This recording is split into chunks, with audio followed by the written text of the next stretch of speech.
Hello everyone, and welcome back to another video. So today I'm going to be going over a recent challenge that I was put upon, and basically Oreo told me that I should try to make a movable piston bolt, which could be used for things such as dragon egg droppers and some other useful slimestones. So we can move the whole thing from here. And you can see all the rails getting put right back into their original position. And we can also activate the pistons, and they go too. So, one thing with the rails is the curving. So the reason that this really hasn't been done before is because it's almost impossible to get a good layout to curve these rails, especially at 20 meters a second. So the main issue with moving a bolt is you need to make sure that if it's not moving instantly, it needs to be moving forward at 20 meters a second. So, well, obviously, not on diagonals. Diagonals need to be slightly faster. They need to be, I believe it's 20.83 meters a second, but I could be totally wrong, so don't take my word for it. But yeah, basically, you have your minecart here, and you can send it along. The reason that you need it to be 20 meters is because you would ideally want a cart to be right behind it moving forward. So if I just move it forward here, so let's say I incorporate this into a dragon egg dropper, then the player would come around from around this side. Let's say that they're going into here. So around here there'd be a detector rail, where every fifth layer, or I guess fourth depending on which dimension you're in, you would proceed to go over this rail, but you would go over the rail once you've hit the detector rail. Once it's on the fifth segment, the whole machine's gonna move forward right before the player comes. But you can't immediately curve the rails, and the reason for this is because you kind of need to update them in a really weird way. So this one's, or actually, yeah, this one's already curved by default. But say these two, so this one normally is a straight rail, and this one's curved like this, I think. So yeah, in between this block and this block. But yeah, so you need to fix these rails. But this rail, even if I push this rail in, this one's already curved. So this one isn't gonna curve into this one, it's gonna curve into this one, which obviously has a whole nother issue. So yeah, you need to update them one by one, and you can only update them once. But the issue with observers is that they stay on for 2 game ticks, not 1, which gives 2 updates. So that's why we have this whole piston wall, or yeah, observers kind of wall here. Also the pistons are getting pulled from the back. That's why there's no slime on this side. And yeah, basically, the whole observer wall is only getting activated once per moving forward. So, I guess, actually, yeah, we can, actually, no, we can't, because there's other people on the server. But yeah, so there's 2 lines here, so there's one here, and, oh yeah, wait, so there's one there, and one up here. These are both desynced, so you can see here, this one has 3 game ticks of delay, or sorry, so this is 5 game ticks, and then I think 4 game ticks. And basically, that'd make this piston fire 1 game tick, then the very next game tick, this one, then this one, this one, this one, and yeah, it just keeps on going to the end.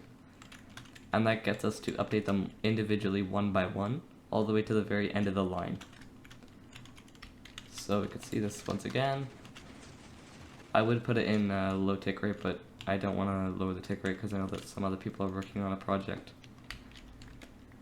So yeah, I also, this was an issue with also a previous design of this. I think it was in the version 3, I think, of this.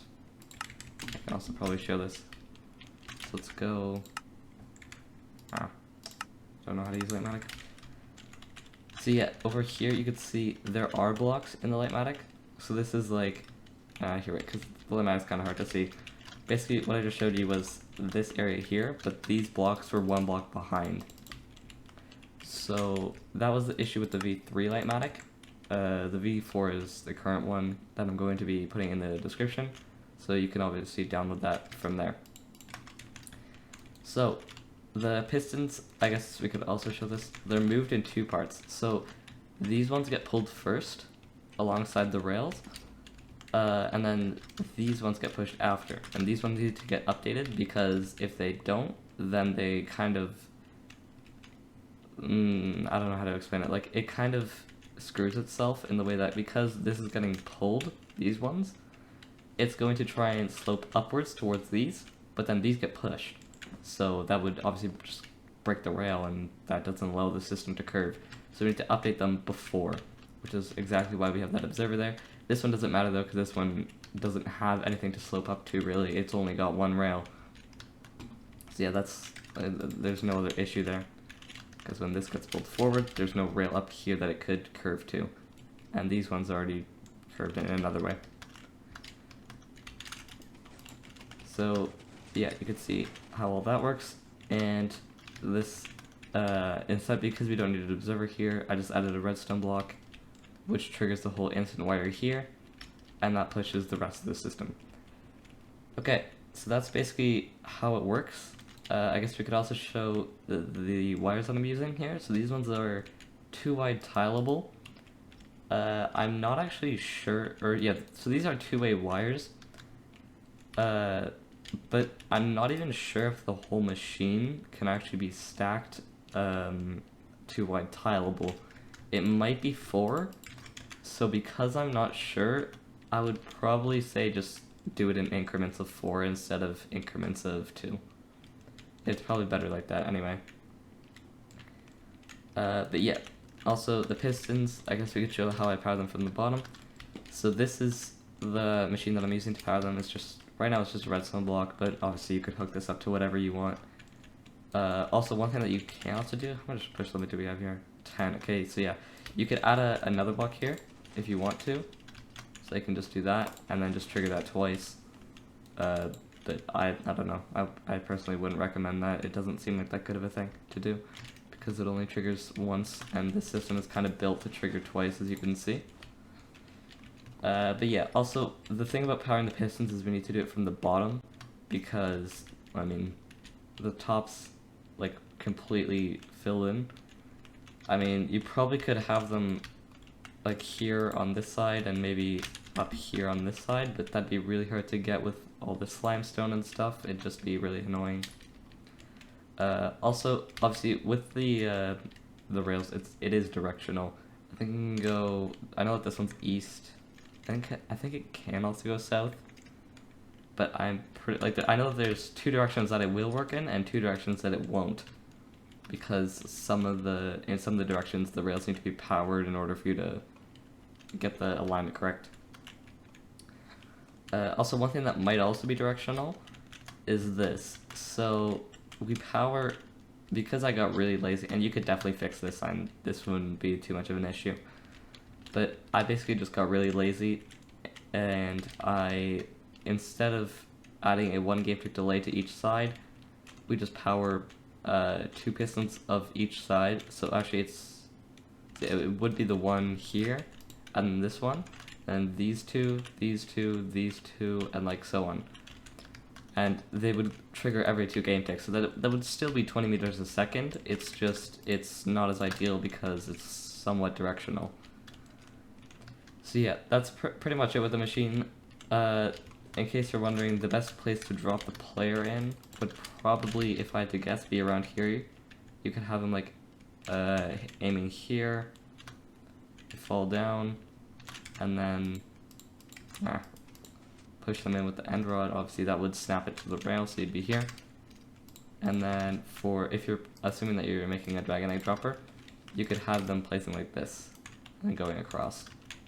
I'm pretty sure that you would be able to get every single spot reliably, and maybe even if you really want to try, but this would be so painful to do.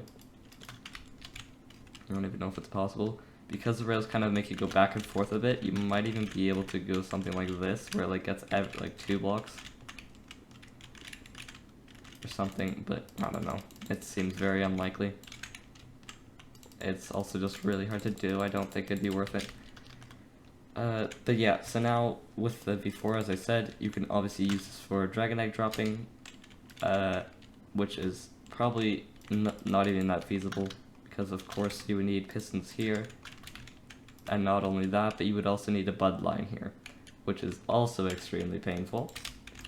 I guess you could technically have the pistons here if you tried this around, maybe. Really not sure how you would do that though. But yeah, it's a kind of a really useless piece of slimestone, but I mean, it was still very fun to make. In case you're wondering, there are a few segments that need to be perfectly timed in your machine, so you would actually need to either copy the timings off of this or just copy the whole section of it. So these ones, these are not only synced with each other, but it's also synced with this, which is the bottom line for pushing in these rails. So these rails need to be pushed and then pulled out, which is why I have the double observer here. So that double triggers the trapdoor. And that basically allows for the rail to be pushed in, then the observer updates it updates the next one, this pushes in, updates the next one, and next one. And you complete that process until you're at the end, and then the rails get pulled out, and then you can start the bolt. I guess we could probably also take this to another server and check it out in slow motion there, which would probably be a lot better. Alright, so I'm going to switch over to the Hypno CMP2 where I can actually adjust the tick rate. Okay, so now we're here on the CMP2 where no other actual player is on. So we can do tick rate 2. So this puts the game at a tenth of the speed, and we can watch it. By the way, yeah, here's activation if it wasn't already clear. So you can see all the instant wires get triggered. So the first thing that's really happening is you pull out these, and then obviously the top pistons trigger. These ones get pushed in, and then all the timings start, and you can see all the rails getting curved. So this is 2 a second at 2 TPS, which means times 10 and times 10, that's 20 meters a second. So this is not only fast enough for the piston bolt, it's also the fastest current rail curver, and I don't know if it can actually be beaten at this rate. But, I mean, hey, never doubt the Slimestone community, am I right? But yeah, here I had to use a couple of instant wires because I needed an extra push limit, but yeah, it should be fine, hopefully. Also, you could probably use a few less instant wires. I kind of went with a instant wire spam, because I find that it's better than having like, I don't know, like extensions for each individual thing like this. Plus it also would have been really painful to time, and you need update order for like pretty much everything. Okay, well not this line, but you need update order for this line. And yeah, it's very specific and all that. But yeah, other than that, that's pretty much it with this whole thing. It's quite bulky. I mean, as you can see, here's a full side view of it. But yeah. So as I said, it's we're gonna go with it's 4 wide tileable. You could probably try to, but I'm not. Or actually, yeah, I just remembered now. This is why it's 4 wide tileable. Some of these have the slime on the bottom, and some of these have the slime on the top. That's what makes it non 2 wide tileable. So yes, it does need to be 4 wide, and that's pretty much it with it. There's pretty much no extra blocks in the Lightmatic as far as I'm aware, so pretty much everything in here is actually mandatory. Although you could probably still switch out a few things, like, I don't know, say this slime here, right, that could probably be sandstone, it would be fine if you really wanted to, but yeah, I kind of just got lazy. So that's pretty much it with the whole machine. So yeah, thank you guys so much for watching, and yeah, bye.